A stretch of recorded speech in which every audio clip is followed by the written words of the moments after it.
Today's number, 0.005 seconds. That's how much faster Noah Lyles was than his closest competitor when he won the Olympics 100-meter final. True story, Ed.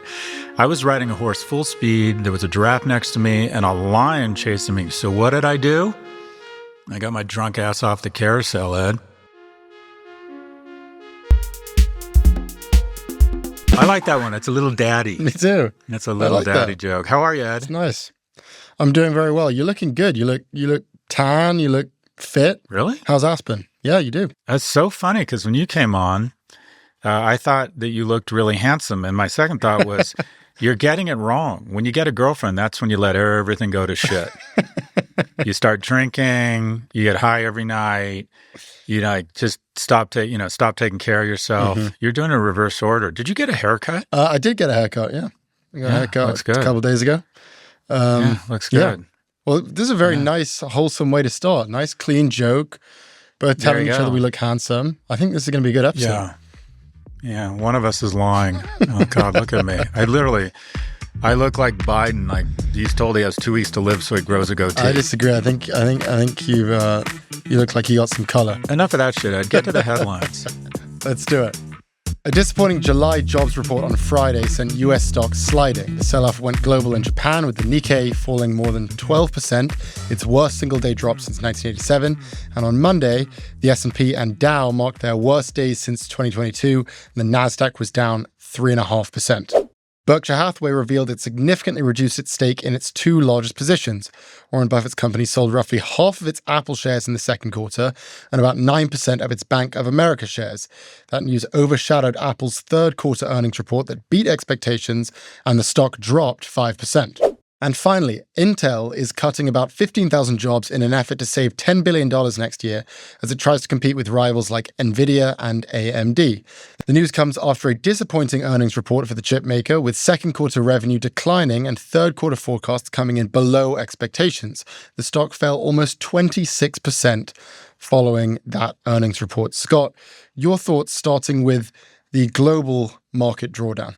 The takeaway I have on both the Buffett story and the quote-unquote plunge in the Dow is keep in mind that every day, media companies have to sell advertising. And the way they make money off of advertising is they sell the type of consumer, but more importantly, how many consumers or viewers are watching. So every day, regardless if there's any news at all, they have to pretend there is news, and they have to pretend that it's dramatic. The quote-unquote plunge here, as of today, has taken the Dow back to where it was exactly a month ago. I mean, this is such a fucking nothing burger. The jobs report, I guess, was weaker than expected, and there's this theory, an economist, I think her name is Claudia Sama, has this theory. Yeah, Sam. This prediction mechanism that when unemployment on a 3-month rolling average goes up 50 bips, it's always predicted a recession, and that's happened. But I saw it. This is, in my opinion, it's a big nothing burger. I thought the stocks are going to come back the next day. I think they have a bit. And then the Buffett thing, he's taken his stake in Apple from 40% of his portfolio down to 20%, which sounds to me just like portfolio hygiene. By the way, he's up 9x on that investment, and it's still his largest holding. So both of these stories felt to me like a slow news day where people are trying to pretend that these are more significant than they are. If you were going to read into anything, it's that Buffett, it's his cash position that is more telling. He's now got $270 billion in cash. And so when you have $250 billion in cash, you're sort of signaling that you think the market is fully valued and you want to build a cash pile, which is also a decent option right now because you can get about 5.5% on it and wait to strike if there's a correction. So I think that's the insight there.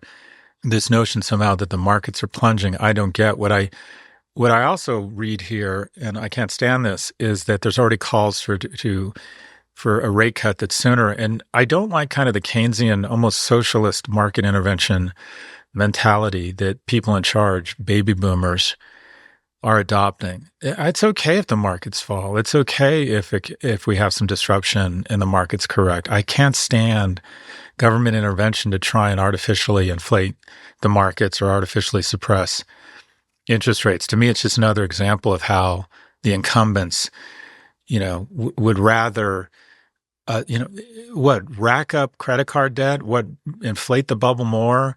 Fine, as long as you keep me rich. And so I find all of this just sort of, I don't know.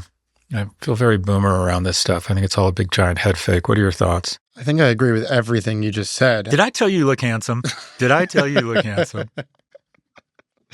The question that I think people are asking correctly is, well, why are they down? They must be down for some reason. I think there are two main reasons that people have identified. One is that earnings have been coming in, most recently tech earnings, those are the earnings we care most about. Yes, they weren't amazing, but that's mostly because our expectations, as we have talked about in the past, have been set freakishly high. Microsoft had 15% sales growth last quarter, and then the stock dropped. And that's because we have started to normalize NVIDIA-like growth. And we have forgotten that actually NVIDIA-like growth, where you're getting 100 to 200% growth, is not normal, and it never has been normal. So I think that's part of what's going on here. As you often say, we are anchoring off the highs as it relates to earnings. On the jobs data, we only added 114,000 jobs, which is a decline, and it's actually quite low. But again, it's not crazy low. And you think back to April, look at the April jobs report, we added, wait for it, 108,000 jobs, even lower than this most recent jobs report. And we didn't panic then. And the reason we didn't panic is because, we recognize that, this might not be a systemic structural issue. This might be an anomaly. This might be a sort of month-to-month issue. And it turns out we were right, because a month later, jobs doubled. Nothing about this current report is materially any different from that April report. I see this in many ways. I'd like to get your take as a buying opportunity. It seems to me that markets will bounce back. What I definitely don't see it as is time to sell. Yeah, that makes sense. One of my kind of Yodas that I think is actually underappreciated is John Bogle, the founder of Vanguard. And he has this great quote: "The stock market is a giant distraction from the business of investing." So first off, you should recognize that you are not that different from other people, that you will experience the same emotions. And that when the market has a plunge, and of course it's, you get real-time feedback on your phone, you're like, oh my God, I lost 10% of my net worth today, or 4% of my net worth. And it's painful and you hate it. You think, wow, humans will do almost anything to avoid pain. Like, I know how I can avoid pain. I can sell. Keep in mind that you are not an original thinker. And that emotion is running through the industry, or running through a lot of different consumers. Your emotions in investing are your enemy. When you're doing really well, you start to believe that you're good at it, and you start to lever up and borrow shit on margin. And so is everybody else, which inflates a bubble. And when there's pain, people sell. Sometimes they're forced sellers because of leverage. Leverage is how smart people go broke. I mean, just to think about volatility here, in 94% of the years from 1928 to 2023, there have been drawdowns of 5% or more. So almost every year we're going to have 5% plus drawdowns. This wasn't even 5%. Yeah. And as we move on to this Buffett headline, which you have touched on, that one I found pretty interesting, because Buffett is kind of the godfather of everything you just talked about. His opinion is, don't go with your emotions, look at the fundamentals, look at the actual business. What I would be concerned about this headline is, I could imagine that there are people out there, because of the timing, who are thinking Buffett's getting freaked out. He saw whatever economic data, he saw the jobs report, and now he's dumping all of his Apple. We should be clear, that's totally not correct. This was a decision he made many, many months ago. It has nothing to do with all the other stuff that's happening in the market right now. So if you want to go sell your Apple because you're a huge Warren Buffett fan, go ahead. But let's be clear, Buffett didn't get spooked because everyone else was selling. Yeah, the takeaway here is simple around diversification. And that is, Warren Buffett isn't looking to get rich. He's looking to not get poor. And when 40% of your net worth or your portfolio is in one stock, you trim it, regardless of the prospects, because diversification is the easiest way to get risk-adjusted return. And for a guy with that kind of size of portfolio to have that concentration, because it's run up 9x, He's just trimming it. This is a nothing burger. The insight here is everybody should be, when you get to 40, 50% of if you're fortunate enough to have that problem because one piece of your portfolio has skyrocketed, you're smart to diversify from that point. I try to never let anything get more than 10% now because I just don't want to go through what I've been through before, and that is a lack of diversification. You get hit hard and it just kind of knocks you off your feet. I just don't want to, even if I were to give up some upside, and I don't think I am, the downside is so much more painful than the upside. Anyways, I don't see it as a big deal. The bigger deal, the company that is the luckiest company because the story got overshadowed and it would have been a much bigger story, and in my opinion, should have been the headline, is that Intel has really shit the bed. Their earnings expectations, they missed expectations by 80%, which is pretty dramatic.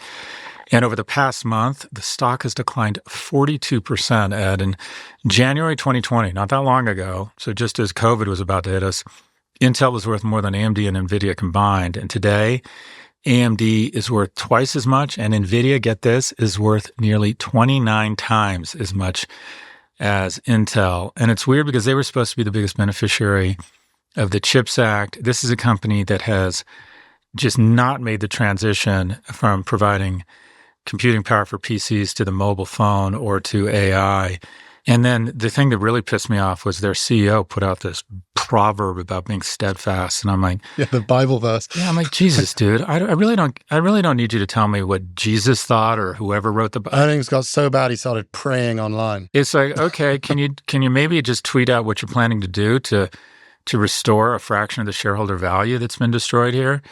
This is the big story. And just to mark the age, when I graduated from business school in 2002, 1992, the best job you could get was everybody who was studying finance didn't go to work for hedge funds because we didn't know what that was.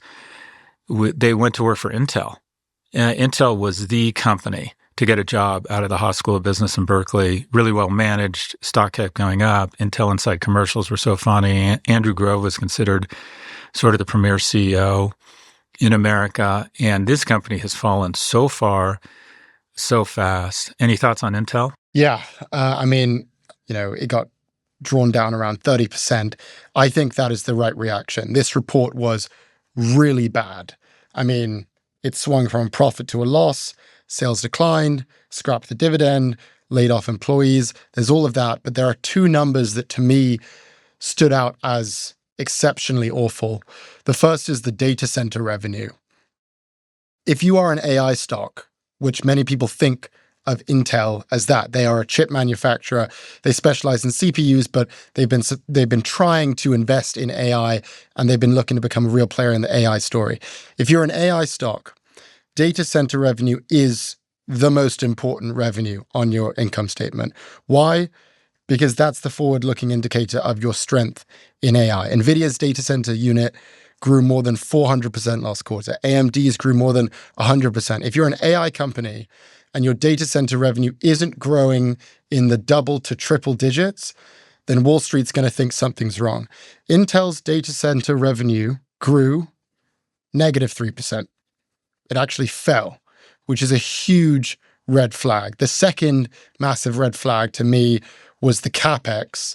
As we discussed last week, this is another key metric in the AI story. All of these tech companies are massively investing in AI spending and AI capital expenditures. Many of them are doubling their expenditures.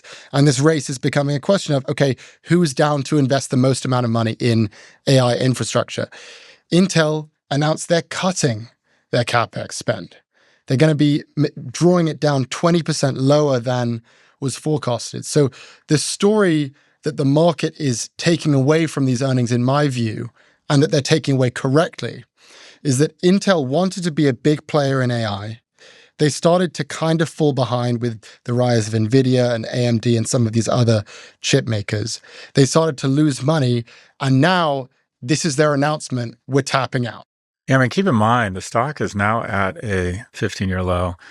Just 4 years ago, it was, triple where it was now. So this has been, its PE is down to 21 on deflated earnings. To me, I think this is an activist play. I'd be curious to know if it has one class of stock, but And I don't know how long the CEO has been there, but this feels to me like actually this is an interesting company to look at, to think if there's an opportunity here. And also, I see that idiotic tweet from the CEO, and I think, well, this definitely spells activist to come in and say, okay, boss, do as you would do unto other people, and that is fire your ass.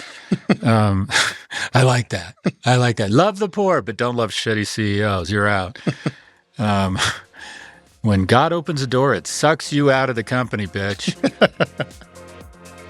We'll be right back after the break with our conversation with Mark Mahaney.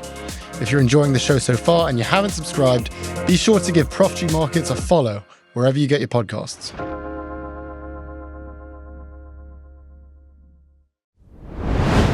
Welcome back. Here's our conversation with Mark Mahaney, Senior Managing Director and Head of Internet Research at Evercore. Mark, thank you very much for joining us.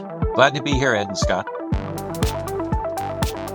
So, according to the VIX, the volatility index, which other people may know as the fear gauge, according to that, this Monday was the scariest day, one of the scariest days in stock market history. The only days on record that were scarier were apparently the 2008 financial crisis and the COVID-19 outbreak. What happened this week? And why do you think Wall Street is so spooked? Yeah, I think you had a perfect storm of factors. So I'll just riff on this just for a minute. And a lot of people would have different interpretations. But, first, you did have a big rally. So in order to have a big downfall, you usually need to have a big upfall in advance. Well, that's what you had. You had the first half of the year, stocks performed extremely well. Secondly, you do have weak seasonality. August is typically the weakest month of the year for stocks. Third is you had hard landing fears. I mean, this was a 24-hour turn away. On Wednesday, it looked like we were coming in for a soft landing. And on Thursday, that all changed when you had weak ISM data and then you had the weak jobs report on Friday. So the market just completely changed its mind about the probability of a soft versus hard landing because of some real macro news that came out. Fourth, you had some concerns about whether the AI cycle has been overblown. And there were comments made. Google's CEO made some comments about how he thought it'd be better to overinvest rather than to underinvest against this cycle. There was greater fear in being less prepared than overprepared, I guess. And but it made somebody wonder, well, don't you actually know what your returns are like with AI? And then all of a sudden, the big behemoths of the year that were such AI winners, NVIDIA, Microsoft, Google, there's just kind of a little bit of, are they just making this up? I'm exaggerating, but you get the point. And then you had just small little or big over the weekend, new geopolitical concerns about the Middle East. I think that all just wrapped up into this massive hangover or cocktail, whatever it was. Those go together that we experienced on Monday. We were discussing the jobs data, and it feels like the word recession is getting thrown around a little more recently, particularly because of this SARM rule, this heuristic about how if you have this consecutive decline in jobs data, then maybe we're entering a recession. So let's just start with that report. How concerned are you as an investor? And do you think that these recession fears are warranted? For right now, I don't feel like these recession fears are warranted. I don't have that. I don't have any great proprietary view. I'm not going to make something up into the jobs market. What I do have a view on is a couple of companies that I think give you very large macro data points. So if you cover internet stocks and you cover names like Amazon and Shopify and eBay, you're privy to about $1 trillion in retail sales. That's a pretty large data point. If you cover Google and Meta, which I do, you're privy to about $500 billion and $500 billion in online advertising sales. That's a lot. And if you cover travel companies like I do, like Booking and Airbnb and Expedia, you have a pretty good view into what's happening to consumer discretionary spend. And the fact is, I line up all of the companies that I've kind of tracked this quarter. That we're in the middle of earnings season. That's not over yet, but most of the big prints have come. And I even throw in like a Netflix or a Spotify. And most of these names are giving me readings that say soft landing. It doesn't scream recession.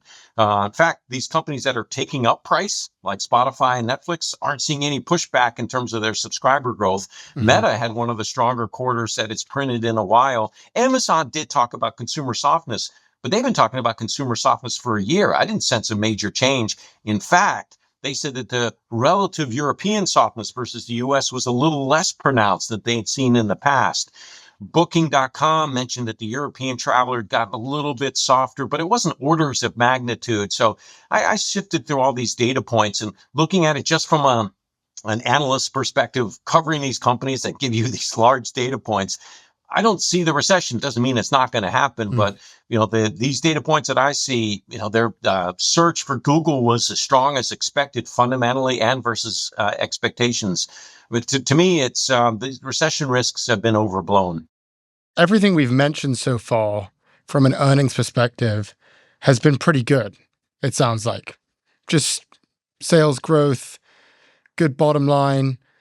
But the market has not really been reacting that way. And one thing that you mentioned that the market may be taking issue with right now is just a little bit of disappointment or sluggishness when it comes to AI and the AI cycle.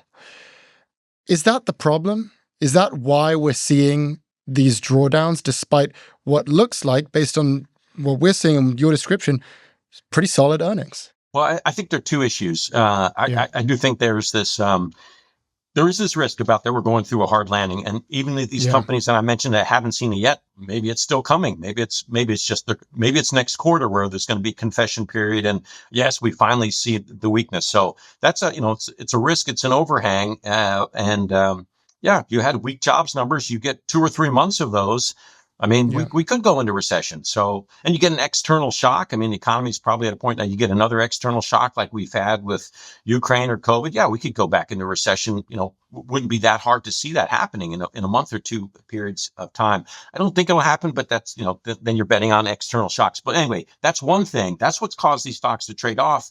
And then the other one is AI. And then, we know that there's massive amounts of money being spent by these companies, Microsoft, Amazon, Google, and Meta. I mean, combined, I've lost track now. It's $180 billion in CapEx. It's some monstrous number like that. Are you sure you're going to get a return on all that CapEx spend? ROAI, is there such a thing as ROAI?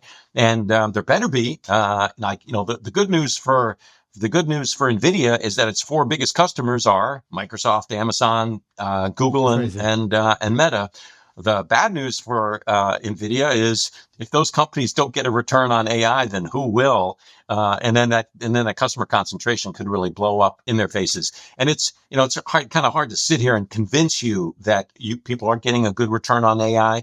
But I will make one strong argument, and I feel strongly about it with related to Meta. Look what Meta's done the last 3 years. 3 years ago, Meta's stock was in the tanks, like truly like $90. And where are we now? Meta's at 500. Wow. What a recovery that was. But it was in there because their ad tech stack got blown up by Apple privacy changes. And it looks like their user growth and their usage growth or engagement growth had really just kind of hit a wall. And that's not where we are now. We did almost 30% revenue growth the last 2 quarters. I mean, at this scale, that's really impressive. And there's now growing their users like 6-7% year over year. Engagement is rising. And you know what's driven that? It's been AI deployments. I think this company went back in, rebuilt their ad tech stack. It took them a year or 2 to do it, but they did. And all the advertisers, most of the advertisers I talk with, and the ones you can too, will tell you that their return on ad spend on Meta is better now than it was last year or 2 years ago. And then users are spending more time on Meta, on Instagram, on Reels, on core Facebook. The company turned from a social company to a media company in terms of the content that's in your newsfeed, and they used AI to do that. It required a lot more compute, a lot more storage. It was very expensive, but they've already gone through one AI cycle, and I think sometimes people forget that. So I think there is an example of where you can get great ROAI. And Meta to me is exhibit A. The market doesn't agree with me on that completely. So, that's why the stocks have traded off. I love that term ROAI, and it's kind of what we've been focusing on for the past several weeks. What do you think general sentiment on Wall Street is about ROAI. And I ask that because we have seen these pretty strong earnings, and then it feels like every headline it says, but spending was up and shares slid. Is it just a generally negative? Is there just fear around ROAI that the return on AI isn't going to be high enough, or is it a little bit more optimistic than I'm portraying? No. I think you've captured it, Ed. That's the fear in the stock, and it gets a little bit worse because you know what the spend is, you know what the investment level is. These companies are telling you what their capex is, and you got to wonder how big is depreciation going to get. And at the same time, then there's a little bit of concern over, well, maybe if we're going to head into a hard landing or a recession, then spend's going up, but then revenue's going to come down. That's nasty. So that's like the double whammy on stocks, and the higher the multiple, the greater the fall. One of the advantages you have with Meta, which hasn't really traded off that much, or Google, is that they start off trading at 18, 19, 20 times earnings. So it's not like this is not like 10 years ago when these things were trading at 30 to 40 times earnings with a lot more room for downside. There's just a lot more valuation protection. I don't mean to sound so bullish, but I generally am, and I look for these kind of dislocations. I think they're generally great opportunities to buy stocks.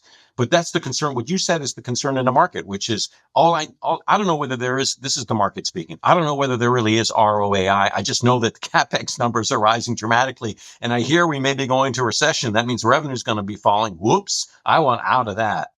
So Mark, we've known each other a while, and there's always a few companies we like to talk about. And one of them was, everybody talks about Meta, but kind of the little social company that could or couldn't, if you will, Snap. And as long as I've been following Snap, it seems to have this cycle between kind of 8 and 16, people get excited. At one point it hit 80, but generally speaking, it trades in this range. I think that's quite innovative, or they're quite innovative. I think they've got a decent audience, or an audience that advertisers like, specifically young people, and just anecdotal evidence. I see my teenage sons use it as their primary messaging app. Just curious to get your take on Snap, and then I want to move on to talk about the company you and I used to talk about a lot, Spotify, which seems to be finally having its day in the sun.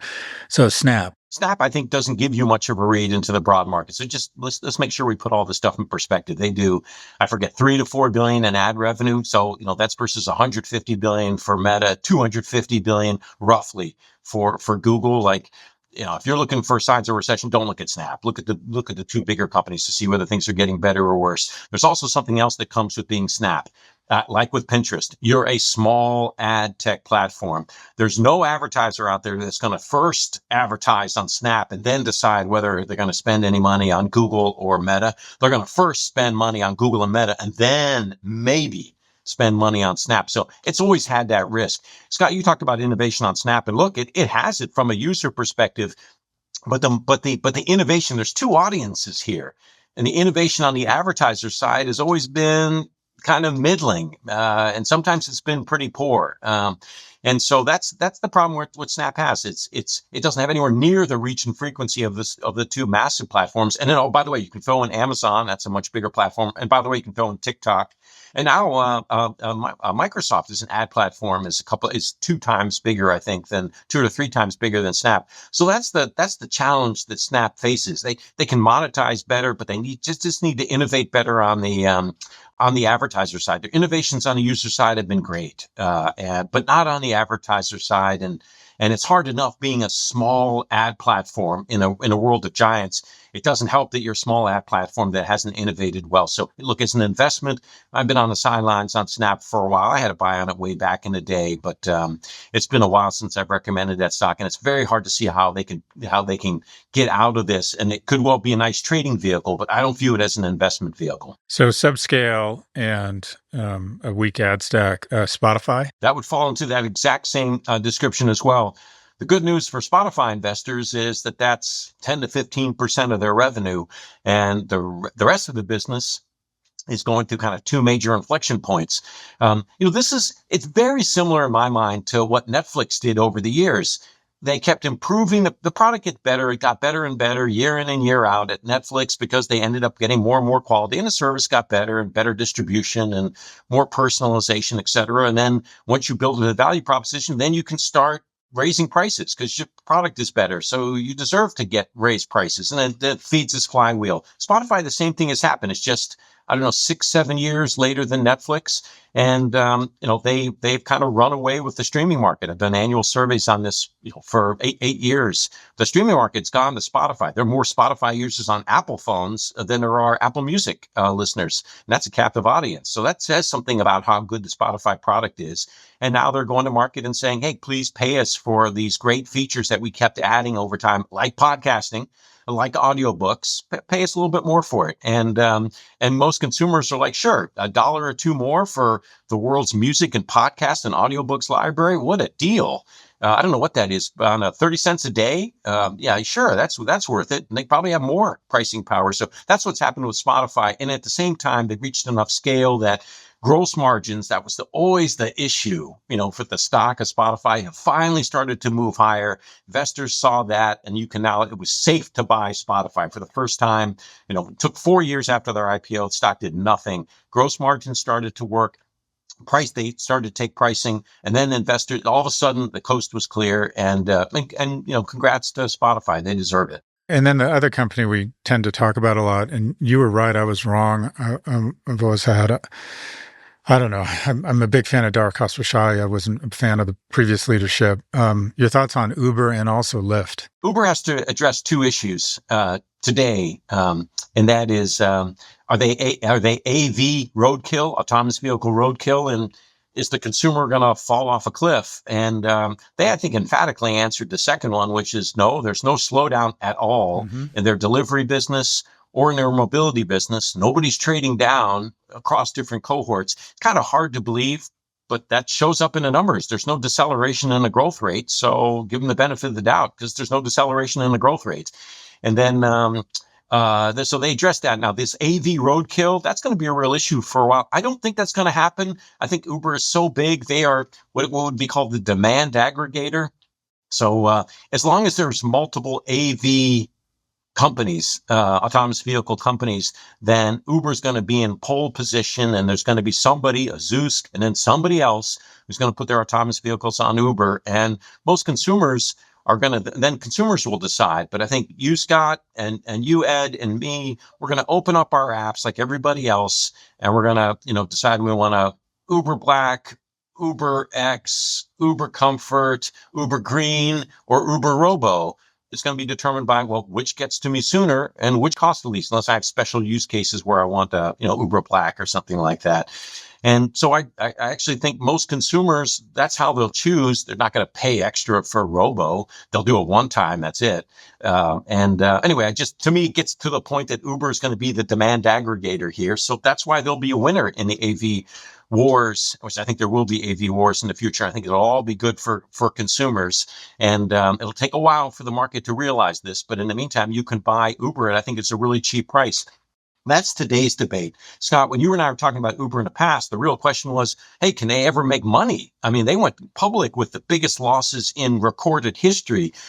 But the basic point you had to believe, and then you had to weather through a couple of years, and then you had to weather through COVID, which cut their business off at the knees, is through scale, can they reach profitability and then material profitability?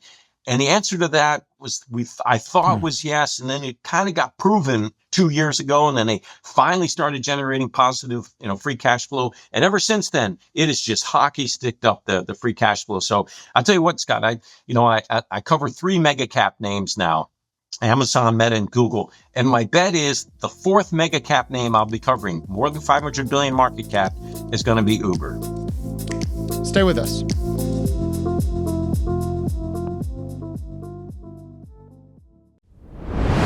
We're back with Prof G Markets. Do you see any company sort of second order impact that might benefit from this AI boom? Does Spotify, able to pull the same sort of trick that Meta has, leveraging AI to improve their ad stack? Or do you see any kind of second order beneficiaries of this AI boom? Let me try a different interpretation. I think the market in the world has generally looked for AI winners, and it's kind of looked at the chip stack that for the winners. I mean, can you buy enough NVIDIA? That's been the point of view of the last year. And, I don't cover NVIDIA as a stock, but anyway, that's certainly been the market sentiment. And I liken this, Scott, not to the creation of the internet and not to the creation of the automobile, but to kind of the rollout of broadband. If you remember 15, 18 years ago, and I just when I started my career, I think it was 20 years ago, and so a few years into my career, and I remember that people at the time were saying, well, how do I, this country, I mean, the world is going from narrowband to broadband, and it created a much better internet experience, much greater digital experience. And how do I invest against that trend? And people were, buying chip companies at the time. They were buying networking infrastructure companies at the time, Cisco. They were buying cable companies and telcos. And, my narrative, and I'm sticking to it, is at the time, I thought, well, why don't you buy the apps that people are using broadband to gain access to? Because, your AOL experience, yes, AOL, and your Lycos experience and your eBay experience and your Amazon experience, they're all getting much better and they don't have to pay much for it. Like these companies are the major beneficiaries without having to do all the investments. That turned out to be kind of right. And so I use that analogy today, and I'll give you a very different perspective, which is that the content companies, so Meta and Google are at the top of this list. I mean, they're major beneficiaries because they can use AI to improve both types of content that they generate. First is user generated consumer content, and the other is advertiser content. The fancy word for that is ads. So AI is making the ads that perform better that are on Meta, and actually Meta is using AI to automatically create ads for SMBs and consumers. Like, we're just going to get more tools. Like, I'm pretty certain that the change we're going to see in our Meta news feed is going to be similar to, I forget, it was 7 years ago when we went from pictures to video on Meta. And I just imagine that in the next 3 to 4 years, we're just going to be wowed by some of the new creative that's coming, that we get to see on social media platforms. TikTok could do this too, but it won't just be, like, it'll be, I don't know, somehow jazzed up visual experiences that you couldn't have done without AI. So I do think that there are content companies that are great derivatives, and I don't think the market's quite figured that out yet. I may be wrong, but that's my point of view. And so in that content, I think Spotify, anything that's a content company that can deploy AI to make its content more entertaining, more engaging, more addictive. Spotify could do it, Netflix could do it, and is doing it. I think Meta and Google can do it too. One of the things I like about you, Mark, is that you make pretty bold calls. What's on your radar screen? When you're an analyst, you have buy and sell recommendations. What are your strongest buys right now? Well, so, I wrote this book, and I focused on this expression, DHQs, dislocated high quality companies. And I think there are 10 maybe really high quality companies that I cover. I think kind of enduring good fundamental assets, and you kind of wait for them to get dislocated. All stocks get dislocated. And then the sell-off may be creating one of those. I thought Google earlier this year was a great dislocated stock in the wake of the image generation controversies. I think Uber right now is a great DHQ stock because everybody thinks that the consumer is going to go south and its business is going to get hit, and their AV roadkill. So it's created a stock that went from 80 down to 60 and below 60. That to me, so I want to buy Uber here. Now, I throw in another one, Shopify. Shopify, I think, is a very high quality asset. It's always been expensive, but that's pulled back a lot recently. And I think mostly over investment concerns, investment cycle margin concerns. So actually, that's one of the stocks I really like here. So those are kind of in my hit list. Amazon was not one of my top picks, but it sold off aggressively recently. I think from $200 down to $160. So off the top of my head, whatever that is, that's 15% correction or something like that, 17% correction. I think that the recessionary fears are overblown. I may be wrong, and if there is a recession, Amazon's going to be impacted. But if I'm right that those fears are overblown, this is when you buy Amazon at 160 rather than at 200. So that would be another one. And then if you want a crazy idea, Scott, I want to go down cap a little bit. I got a new surprise for you. Here's a small cap, less than 10 billion market cap, that I think can go into large cap land. And I think it's actually an AI derivative. It'll be a positive AI play, although it's perceived in the market as AI roadkill. And that's this language learning app, Duolingo, DUOL.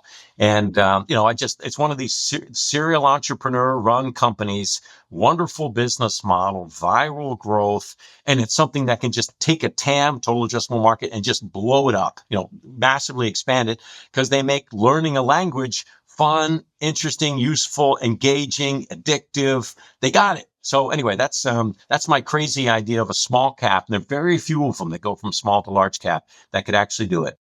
It feels like everyone's focusing on the picks and shovels so much so that we're not focusing on the products themselves, i.e.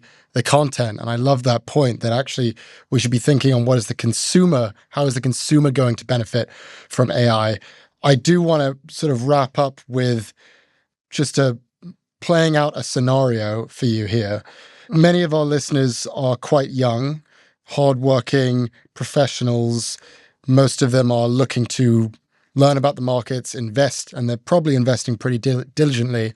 I would imagine that for many of them, this is the first market sell-off they've seen, major market sell-off they've seen since they've been managing their own portfolios. Maybe your parents got burned in 2008, but it didn't affect you directly. This is kind of the first time you're seeing a big red number in your own portfolio. I'd love to get your advice, Mark, as someone who's seen the booms and the busts. What would be your advice to someone in that position right now? I'll try to simplify it with 3 points. You should expect these corrections. If you're an investor, you'll deal with these corrections. I don't know if it's on an annual basis, but every couple of years, like you're always going to lose. At some point, you're going to lose money in stocks, and so just be ready for corrections. Secondly, when you see a correction, there's this great article in the journal yesterday about how all financial managers are telling their clients, don't panic, just stick with your portfolio. My reaction to that was, what do you mean? Like, if there's a correction, I should be buying stocks. Like, I stick with my portfolio. Like, if I got cash, let's deploy it. You deploy it on these corrections. Do you do it immediately? No. Do you try to call the bottom? No. I mean, that's there's so many different things that could happen between now and the end of the year that they could take the market up or down. Do your homework, find stocks and companies that you really believe that you know well and you like, kind of Peter Lynch principle, and then just wait for them to go on sale. What's a sale? Something that's 20 to 30% off. And I know sometimes that's off of a huge spike. Okay, so maybe that's not a sale, but if it's 20 to 30% off of kind of a decent run, that's a lot of subjectivity in there. Put a little bit money into that stock. Don't just sit on the sidelines. Like, are we supposed to buy low and sell high? So, you're going to see corrections. When you see corrections, you should get excited. Right. Like, this is an opportunity. I've already identified companies that I like. I've got them on my buy list, and somebody made them cheaper for me. You should be willing to step in, and you may not call the bottom. It may go down to another 5% or 10%. That's okay.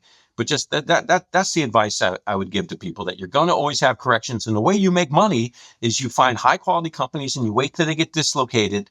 And you're seeing that today. And I try to give a few ideas, and I'm sure some of them won't work. But, I spent a lot of time trying to figure out what the high quality names are. Figuring out when they bottomed is almost impossible. And it's okay if I don't call the bottom on a stock.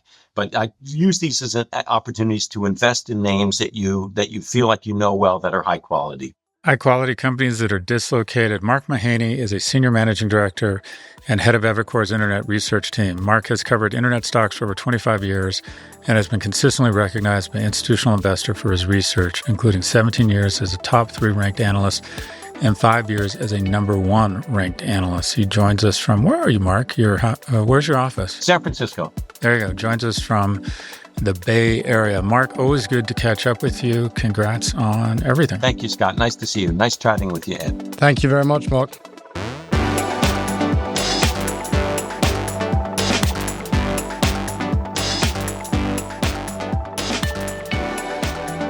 Algebra of Wealth.